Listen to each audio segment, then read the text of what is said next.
참 신앙이라는 것 참 점점 더 깊이 생각이 돼요. 옛날에는 신앙생활 하면서 하나님의 보고를 받아서 이 세상에서 이리 뛰고 저리 뛰고 자랑스럽고 아주 신나게 그래서 하는 것이 신앙이 좋은 신앙인 줄로 알았는데, 시간이 흐르면서 자꾸 생각해 보니까 신앙이라는 것은 내 계획대로 사는 게 아니고 하나님 말씀 따라가는 게 신앙이구나.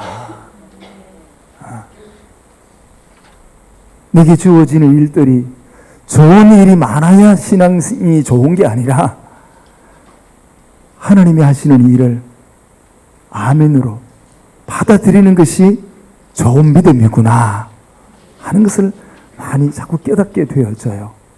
참 하나님을 안다는 것이 얼마나 즐거운 일이고 하나님을 알아간다는 것이 얼마나 행복한 신앙생활이겠습니까? 열심히 세상 일을 해도 하나님과 통하는 자 되기를 원합니다. 오늘은 9월 세 번째 주일, 상당히 가을이 깊어지면서 시원한 계절이라고 생각하는데 갑자기 여름으로 회귀하는 것 같아요. 아침이 23도, 한낮은 32도, 33도, 여름 같은 날씨인데 여러분 건강을 참 조심해서 그렇게 지내시고, 세상이 덥든 춥든 잘 살든 못 살든 상관없이 이 세상 일과 또 하나 있어요. 모든 새는 날개가 두 개잖아요. 세 개 있는 새는 없잖아요. 두 날개로 나를 건데 한 날개는 세상에서 휘젓는 날개이고 하나는 영원한 생활, 천국을 날아가는 생활. 이 두 개가 이제 맞아야 균형 있게 나르잖아요. 천국 날개는 짧고 세상 날개만 크다면 이거 똑바로 못 나를 거예요. 반대로 세상 날개는 짧고 부러졌고 천국만 나른다고 이 똑바로 나르지도 못할 거예요. 우리의 신앙생활이 세상에 있는 우리의 믿음 생활과 천국을 사모하는 신령한 생활의 균형이 잡히기를 원합니다. 이게 우리가 돌아봐야 돼요. 나는 균형 잡혀 있나? 너무 세상에 빠진 거 아니야? 기도도 요새 안 하고. 집사가 됐는데 밥 먹는 거 왜 별로 기도 안 하잖아? 이래서 안 되지. 가끔 기도하는 시간을 가져야지. 이런 마음도 가지기도 하고.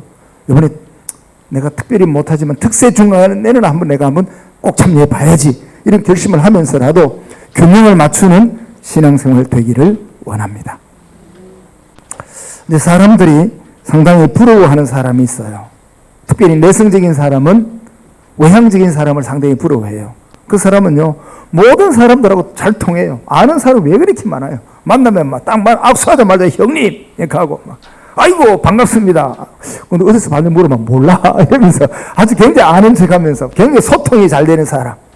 그래서 그 사람하고 얘기하면요, 뭐든지 다 들어줄 것 같고 뭐든지 다 이해해 주는 사람 같이 느껴지는 사람이 있어요. 즉 사람과 소통 잘 되는 사람. 좀 시원하죠. 전화 한 통하면 애써주고 말이에요. 길 가다 만나면 아는 척 해주고 말이에요. 이런 사람이 모른 척하고 새침대기 같은 사람보다는 훨씬 낫거든요. 이런 사람을 뭐라고 그래요? 사람과 통하는 사람. 영어로는요, 미라클맨이라고, 기적의 사람이라고 그래요. 긍정적이고 적극적이고 모든 사람과 모든 대화를 할 수 있는 사람, 원더풀맨이라고 그러기도 하죠. 좋아요. 근데 이것만 좋은데 또 하나 더 있어요. 하나님과 통하는 사람은 얼마나 좋겠습니까? 신앙생활은 저와 여러분들은 세상에서도 좀 통하는 사람, 이해가 되고 고개를 끄덕끄덕하고 나도 얘기할 거 있고 들을 것도 있고 이렇게 통하는 사람 되지만은 하나님과도 통하는 사람, 이런 사람 되기를 사모할 수 있기를 원합니다. 하나님과 통하는 사람. 대단하잖아요. 사람과 통해도 소통 잘 되는 사람이라고 그러고, 요새 정치에는 불통이면 문제가 된다고 그러는데 소통이 얼마나 시원한 거예요. 이해한다는 거죠. 관심을 갖는다는 거예요. 당신의 마음을 안다는 거죠. 공감한다는 거예요. 근데 사람과 사람만이 아니고 내가 하나님 마음을 받아들이고 하나님이 내 마음을 알아주시고 하나님과 나와 통하는 사람, 대단하잖아요. 우리 한나를 보면 하나님에게 심정이 통하는 사람. 번역을 보니까 영혼이 통하는 사람이더라고요. 영이 통하는 사람이더라고요. 이런 사람이 되면 얼마나 좋겠나. 자, 우리가 살아있는 동안에 이 땅에 살기 때문에 가까운 일들이 문제가 많이 있을 수 있어요. 아마 제 생각에 이 세상에서 가장 슬픈 사람, 가장 가슴 아픈 사람이 있다면 어떤 사람일까? 조건이 많죠. 아픈 사람, 부모를 여인 사람, 이런 사람, 저런 사람, 억울한 사람, 명예를 잃어버린 사람, 재산을 한꺼번에 날린 사람, 모든 사람이 제일 힘들고 어렵고 낙심된다 그럴 거예요. 그런데 저는요, 오늘 본문을 여러 번 읽으면서 묵상하다가 오늘 본문에 이런 아버지가 한 분 있더라고요. 슬픈 아버지라고 말하고 싶어요. 이 아버지는 슬픈 아버지라. 내가 이름을 짓기를 내가 읽어보니까 이 아버지 굉장히 슬퍼. 어쩌면은 50년대 후반에 태어난 아주 베이비 부모 시대에 태어난 아버지들 같아. 평생 일만 하고 평생 자녀를 돌보다가 어른을 섬기다가 자기 때에는 아무것도 챙기지 못하는 이런 베이비 부모 시대 사람들과 비슷한 것 같은 그런 생각이 드는데, 오늘 본문에 아버지 이름은 나오지 않지만 정말 아버지 이름만 불러도 가슴 뭉클한 그런 자식 사랑의 대명사가 될 수 있는 이 한 아버지가 나타나는데요. 오늘 본문을 자세히 읽어보면 이래요. 이분이 결혼을 했는데 아들을 하나 낳습니다. 근데 아들이 나면서부터 마귀가 가만히 두질 않아요. 나면서부터 듣지를 못하고요, 말을 못해요. 그러면 그 아들 태어날 때 얼마나 기뻐했습니까? 막 이렇게 아이를 축혀 세우고 금이야 오기야 얼마나 기뻐했겠습니까? 그런데 조금 자라면서 듣지를 못해요. 듣지 못하니까 말 못해요. 그뿐만 아니에요. 물에 넘어지고 불에 넘어지고 거품을 물고, 이때부터 아버지는요, 자기의 본 정신을 잃었을 거예요. 세상에 내가 얻은 아들, 이 아들이 어찌 이럴 수가 있냐, 이럴 수가 있냐고. 근데 보통 보면요, 아들이 아프면 누가 나서요? 엄마가 나서요. 근데 오늘 본문을 보면 엄마가 없어요. 없어서 없는 게 아니고 내가 추측컨대 이 엄마도 있어요. 있는데 엄마는 이미 기력이 쇠해버렸어요. 아들 때문에 모든 것을 포기한 사람이에요. 엄마가 아들 때문에 고민하고 잠 못 자고 신경을 쓰고 이래가지고 모든 것을 쇠해버려가지고 엄마가 나설 수가 없는 그런 상황에 빠졌을 것 같아요. 이쯤 되면 아버지는 많은 사람들 앞에 만날 때 머리를 빗으로 빗고 넥타이를 메고 이래 나가는 걸 포기했을 거예요. 안 그렇겠어요? 우리 아들이 저리 아프지, 물에 넘어지지, 불에 넘어지지, 거품을 물고 자빠져서 일어나지 못하지, 그걸 보는 아버지는 마음이 어떻겠습니까? 자기도 그때 거품 물고 넘어지는 아들이 죽는 지경에 빠졌을 때 자기도 아마 죽는 시간이 아니었겠습니까? 게다가 부인도 있었을 텐데 부인도 아마 집 밖을 못 나오는 이런 사정이 아니었을까 이러는데, 이 아버지는요, 아마 100명의 의사를 다 만나봤지 싶어요. 아마 이 아버지요, 이 아들을 데리고 경북대학병원에 안 갔겠습니까? 갔을 거예요. 그보다 더 좋은 데가 서울 삼성병원이라고 갔을 거예요. 아산병원이라고 갔을 거예요. 서울대병원에도 갔을지 몰라요. 이쯤 되면 자기의 재산은 이미 다 포기한 거예요. 아마 부인도 아프겠죠. 다 버리고 오직 하나 있다면 이 아들이 나왔으면 좋겠다. 이 아들이 나왔으면 좋겠다. 아마 성경에는 없지만 이 아버지 예수를 안 믿었을지도 몰라요. 그렇다면 구슬했을지도 몰라요. 팔공산에 가서 구슬했는지도 몰라요. 안 믿었으니까. 생각에. 그러면 재산 다 틀었을 거 아닙니까? 한 번 할 때 20만 원입니까? 몇백만 원씩 하는 구슬 하고, 그래서 소원은 뭡니까? 이 아들만 나오면, 이 아들만 정상적으로 건강해졌으면 나는 모든 것. 나는 창피한 것도 없다, 부끄러운 것도 없다. 아들만 낳는다면. 그게 모든 생각을 걸었을 거예요. 또 좋다고 하는 한의사 찾아가서 몇째의 한약을 먹으면서 낫기를 바랬을 거예요. 그러나 결국에는 낫지를 못했습니다. 얼마나 낙심했겠습니까? 아마 보진 않았지만 이 아버지 몰골이 아주 흉하게 말이여 피골이 상접해 있었을 것 같아요. 그러고 있는데 어느 소문이 들리는 거예요. 저 산 밑에 예수님의 제자들이 모여있다 하더라. 그 말을 듣는 순간 번쩍 귀가 떠있습니다. 가봐야지. 가봐야지. 아이를 들쳐업고 예수님의 제자들이 있는 곳에 달려갔습니다. 다짜고짜 뭐라 그래요? 선생님들 우리 아들 좀 고쳐주세요. 나면서부터 듣지 못하고 말하지 못한 벙어리 귀신 들리는데 귀신이 물에 넘어지게 하고 불에 넘어지게 하고 거품을 물게 하고 이러는데 부탁합니다. 제발 부탁합니다. 아들 좀 고쳐주세요. 여러분 같으면 안 그랬겠어요. 여러분도 충분히 그랬었을 거예요. 아들이 아프다면 그랬을 거예요. 그래서 저는 이 제목을 슬픈 아버지라고 이름을 지었어요. 슬픈 아버지. 엄마는 이미 넉다운 됐어요. 엄마는 이미 아들을 돌볼 수 없어요. 이제 아버지가 나선 거예요. 마지막으로. 얼마나 가슴 아프겠습니까? 근데 제자들이 못 고쳤어요. 웅성거려요. 바리새인들이 또 제자들한테 이런 병도 못 고치냐고 또 뭐 이렇게 욱박 지르는 정도로 되었어요. 그때에 바로 그 위에 산에 변화산에서 예수님과 베드로와 야고보 요한 세 제자가 밤새 기도를 하고 내려오시는데 보니까 제자들이 산 밑에서 뭐 시끌벅적하거든요. 말다툼을 하는 거예요. 예수님께서 가서 물었어요. 뭐 때문에 시끄럽노? 아니, 경상도 버전입니다. 성경은 안 그래요. 내가 그렇게 한 거예요. 예수님께서 제자들이 모이는 제자들한테 가서 베드로, 야고보, 요한은 뒤에 있고 뭐 때문에 그래 시끄럽노? 무슨 일이고? 아마 이렇게 안 물었겠습니까? 그러니까 다른 제자들이 뭐 자신 없잖아요. 우물쭈물 하는데 딱 보면 알잖아요. 여기 제자들이 있는데 어떤 분이 뭐 때문에 그렇게 시끄럽노? 딱 하는 거 보니까 이 제자들하고 저 사람하고 관계를 딱 보는 순간 저 사람이 대빵이다. 그런 걸 대부분 알아보잖아요. 어디를 가도 누구 집에 가면 누가 그러는가 알아보지 않습니까? 그래서 어른한테 인사하는 게 우선 아니겠습니까? 알아본 거예요. 그래서 아버지가 뭐예요? 아를 들쳤고 선생님 왜? 제자들은 세피하거든. 그렇게 이제 대빵인 대장되는 예수님에게 선생님 당신의 제자들한테 이 아들 귀신을 좀 쫓아내달라고 부탁드렸는데 못하더라고요. 선생님 붙잡으면 좀 할 수 없습니까? 할 수 없기는 왜 없냐? 할 수 있거든요. 무슨 말이냐? 믿는 자에게 능치 못한 일이 없네. 이렇게 내가 믿을 테니까. 믿을 테니까 말은요 행동으로 100% 옮기겠다 뜻입니다. 믿습니다 이런 정도가 아니에요. 히브리 말에서 믿는단 말은 행동으로 옮긴다 그 말이에요. 내가 너에게 5억의 계약금을 주겠다 옮기는 거를 믿는다는 거예요.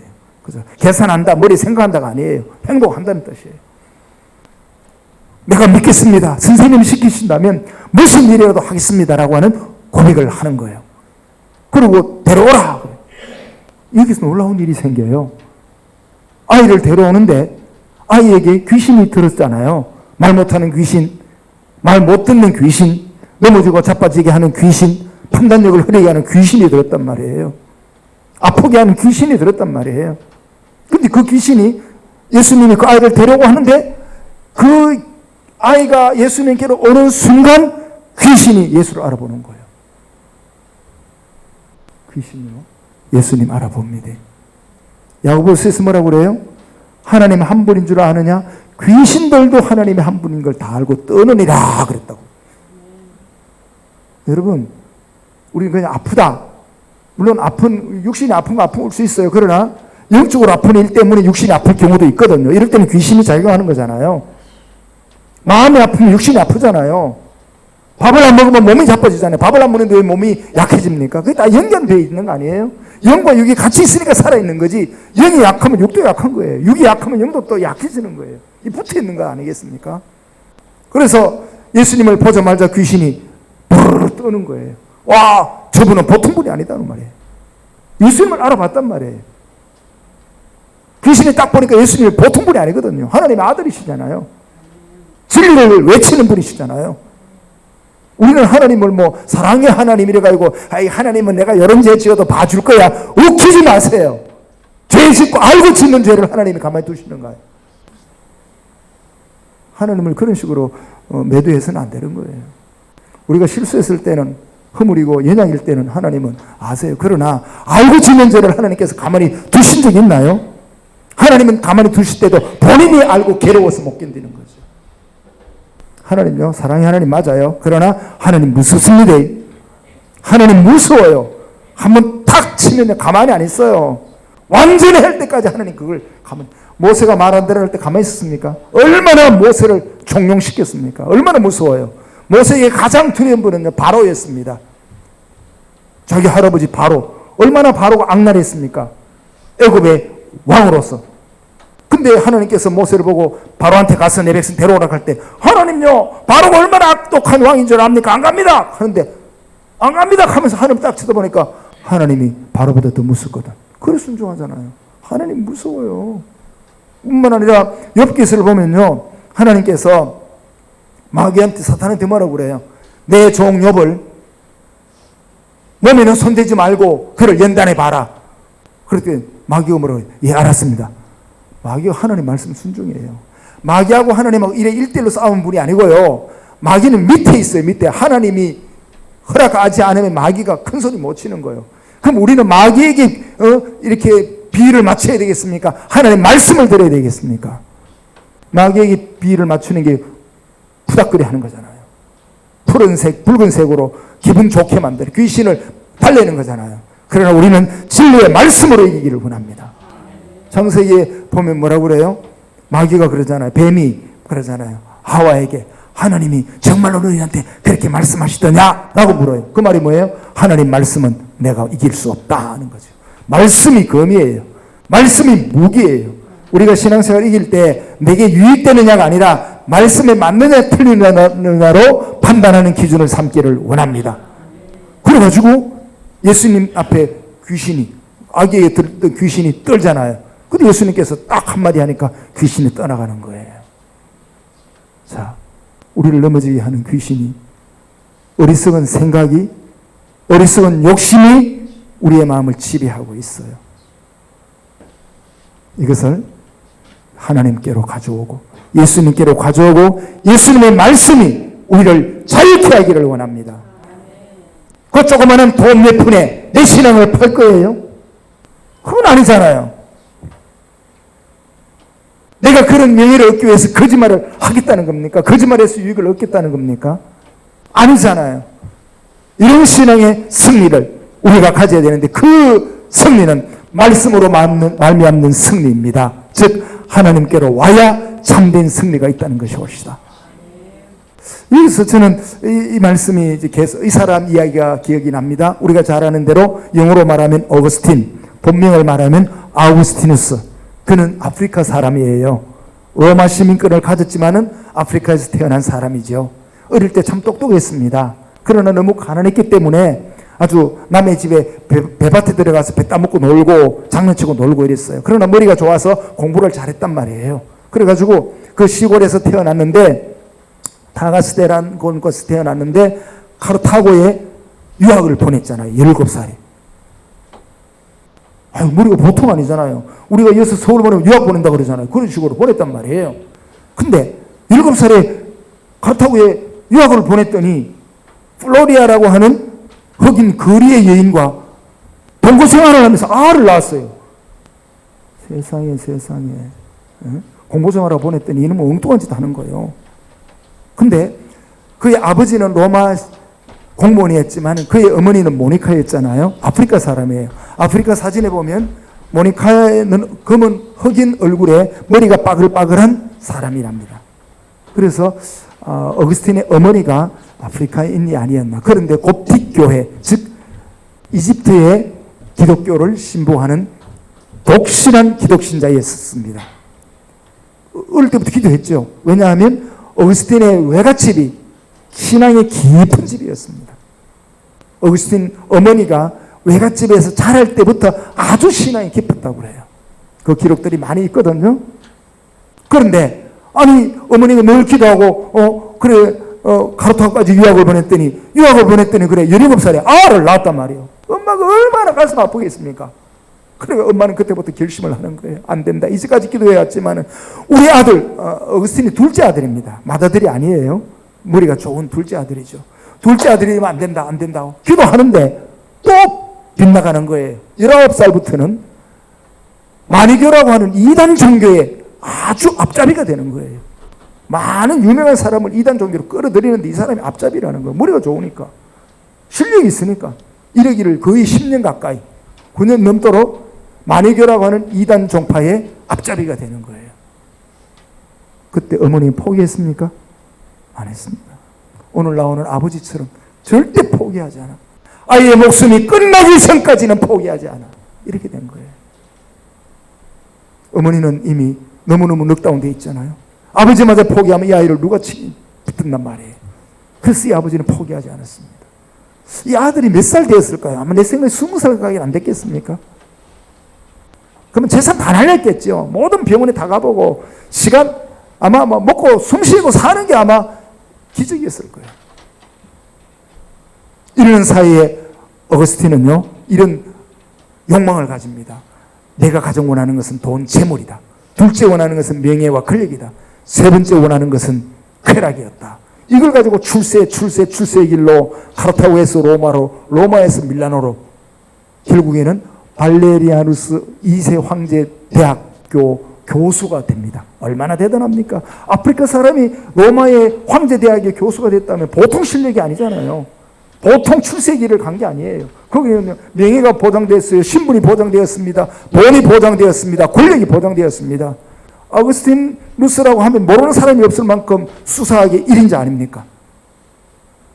그러나 그때 아프리카에 살고 있던 어머니가요, 지금부터 1400년 전이니까 배를 타고 가는데 배에 뭐 엔진이 있었겠습니까? 노예들이 노를 저어가지고 배를 운행했잖아요. 아프리카에서 로마까지, 밀라노까지 배를 타고 한 달, 두 달 배를 타고 그 배에 탄 사람들 얼마나 거칩니까? 그때 어머니 나이 50 좀 넘었거든요. 아들 때문에 걸어오는 거예요. 왜? 안 보고도 기도해도 되지만 나는 아들을 보지 않고 기도할 수 없다라고 해서 아들이 밀라노에 있다는 소식을 듣고 밀라노까지 옵니다. 어머니의 기도가 이런 거예요. 응?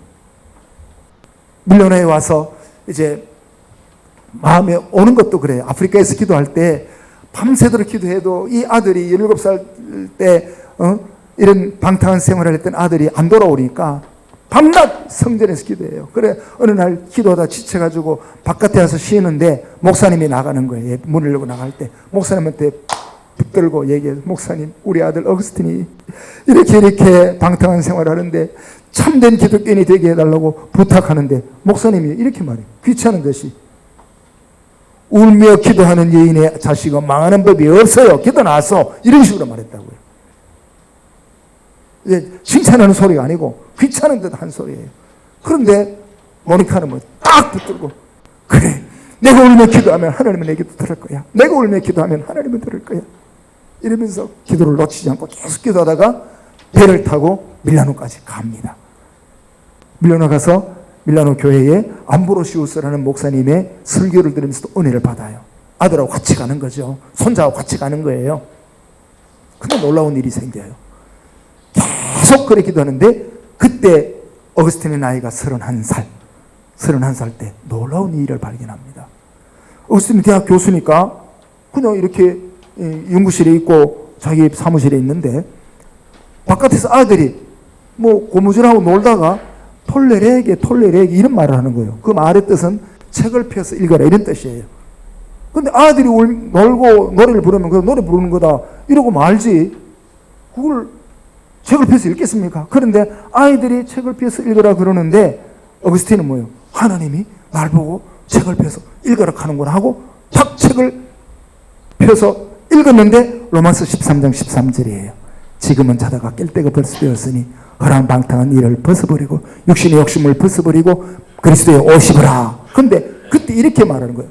세상에 400년 전에 로마서에 바울이라는 선생님이 쓴 이 말씀이 지금 내 꼬라지를 그대로 써놨네. 세상에 이렇게 정확하게 써놓은 말씀이 있나 이래가지고 감동을 해버립니다. 이때 마음이 바뀝니다. 아, 내가 갈 곳은 만이교가 아니라 내가 갈 곳은 재물과 명예와 쾌락을 추구하는 것이 내 갈 길이 아니라 하나님께로 돌아가는 것이 내 갈 길이다 하면서 결심해요. 이게 뭔지 아세요? 기도는 엄마가 하지만 응답은 하나님이 주시노니라. 기도는 사람이 하지만 응답은 하나님께 있느니라. 그러면 어거스틴 어머니가 몇 년 동안 기도했단 말입니까? 어거스틴이 하나님께로 돌아오는 그 해까지 31년을 불철주야 기도했단 말이에요. 우리 기도하다가 아이고 주님의 뜻이 아닌갑다 하고 포기하자, 그런 것 없습니까? 내일부터 다시 기도를 시작하시기 바랍니다. 다시 해. 하나님이 포기하지 않는 한, 오늘 아버지 있잖아요. 아들이 죽지 않은 한 난 도전한다고. 절대 포기하지 않는다고. 이 슬픈 아버지가 기쁜 아버지로 변했지 않습니까? 다시 기도하는 거예요. 그랬더니 그 다음에 부활절 주간에 어거스틴과 그의 아들 아두아타투스가 암브로시우스 목사님에게 세례를 받습니다. 할렐루야. 완전히 돌아왔죠. 그때 어머니가 세례받으면서, 그건 세례받은 정도가 아니에요. 나는 이제 세상 교수직을 버리노라. 나는 이제 하나님의 종으로 살 것이라. 그래요. 생각해 보세요. 아프리카 사람이 황제대학의 교수가 되었으면 그 자리 안 뺏깁니다. 돈이죠, 명예죠, 권력이죠, 지위가 높죠. 누가 뺏기겠습니까? 안 뺏기죠. 근데 1년 만에 스스로 사표를 냅니다. 내 갈 길은 교수의 길이 아니야. 내 갈 길은 목회자의 길이야. 그래서 주의 종이 되어가지고 수도원을 세우고 수도원 원장이 되고 목회의 길을 시작을 하는 거예요. 그때 어머니가 뭐라 그러는 줄 알아요? 딱 한마디예요. 나는 우리 아들 어거스틴이 진실한 기독교인이 되기를 바랬는데 하나님께서는 진실한 기독교인이 되게 하시고 하나님의 종으로 부르셨으니 이보다 풍성한 은혜가 어디에 있었느냐. 이렇게 말합니다. 참, 저는 그 책을 몇 번을 보면서 감동이었습니다. 하나님 살아계시다. 모니카 입을 통하여 살아계시다. 어거스틴의 삶을 통하여 살아계시다. 오늘 슬픈 아버지가 기쁜 아버지로 변하는데 예수님을 만난 그가 살아있었다 라고 하는 것처럼 우리 성도들도 이번 특세기간에 한번 하나님을 체험하는, 다시 기도를 시작하는 기도, 그거 밥 먹을 때 하는 기도, 잠잘 때 하는 기도가 아니라 하나님을 만나는 이 특세, 새벽 5시가 되기를 간절히 원합니다. 이런 축복이 이 가을에, 원래의 축복은 하나님을 만난 축복이라고 고백할 수 있는 체험이 되기를 간절히